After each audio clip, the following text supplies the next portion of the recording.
Hi, I just had a couple thoughts to add to this discussion on immigration and assimilation on top of what Asia, Angelina, and Kristen were talking about.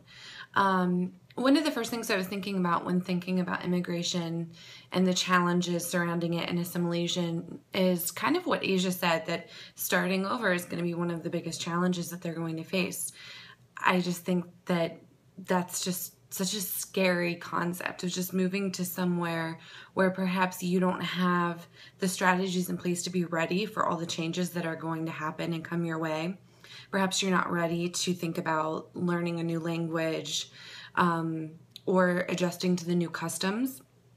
You know, immigration can happen in two ways. It can happen because they choose to come to a new place because they consider that there's better opportunities there. Perhaps where they're living, there's just a lot of issues like religious persecution or something that makes them want to move to somewhere new for new choices and advantages. Another type of immigration is not really technically wanting to immigrate, and once they get to the new place, they don't feel like they are adjusting. They don't appreciate their new culture as much as they did their homeland. So I think that alone would just be such a big challenge. How can native-born help immigrants with their adjustment? Kristen said just by lending a helping hand, which I think would go a long way. Also, I think social programs are really important. I had the opportunity to start the beginning of the summer working at a agency interning that was in an area that had a large Nepalese and Burmese population, and it provided a lot of support. It kind of was a place where they could come and they could get some resources and find other programs to seek out what they needed.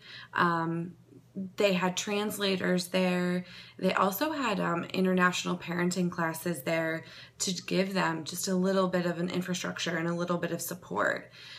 I think that if immigrants had like a hub where they could go and they could find out where to go from there to find the different resources that they need, I think that would just make the whole process a lot easier for them. Belinda Richardson also said in our lectures some points. There needs to be resources to help parents better understand their children's changing values resulting from Western influence, which I think would probably be pretty hard for some parents to cope with as they watch their kids assimilating and taking on the present culture that they're in, taking on their customs and their values. That would probably be hard for certain cultures and certain people. They also need tools for handling family conflicts resulting from these changes, and I think that that's really important as well. How can naive, culturally uninformed attempts at helping be harmful? I think one of the biggest ways that you could cause harm is by making assumptions, like perhaps say you have an immigrant family that you know, assuming that they just want a handout from you, assuming that you can just come over and give them your gently used clothes or just hand them something and assume that that's what they want and that they'll appreciate that. Some cultures are very prideful. They don't want handouts, and it might go a longer way to show them how they can adjust and how they can start to mesh with their new home and their new culture. So I think assumptions are probably a way in which you mean well, but you could cause a little bit more harm and be a little bit offensive. As far as language brokering goes, we've learned from our notes that it can create a bond between parent and child, but it also can put a lot of pressure and a lot of stress on the child. Most kids who are language brokers for their parents are pretty independent and a little bit more mature. And I think having that responsibility placed on their shoulders makes them have to grow up and be more mature even more. At that same agency that I interned at this summer, I had several instances where we had families come in and adolescents, the oldest adolescent child would be the language broker. And it worked great. It made our life easier. I could tell that their parents were a little less stressed, but I could also tell how much they were relying on their child, and it just kind of made me wonder how much they're relying in every aspect on their child, the language broker. It also occurred to me that I would be talking to these kids at like noon on a Monday during the school year, and I would wonder, shouldn't you be in school? So I think that probably when these parents need their language broker, like if they're going to get some sort of government help, or they're going to some sort of program and they need a translator, it doesn't matter if it's a school day, they're going to take that child with them. And I think that just puts a little more pressure on the child.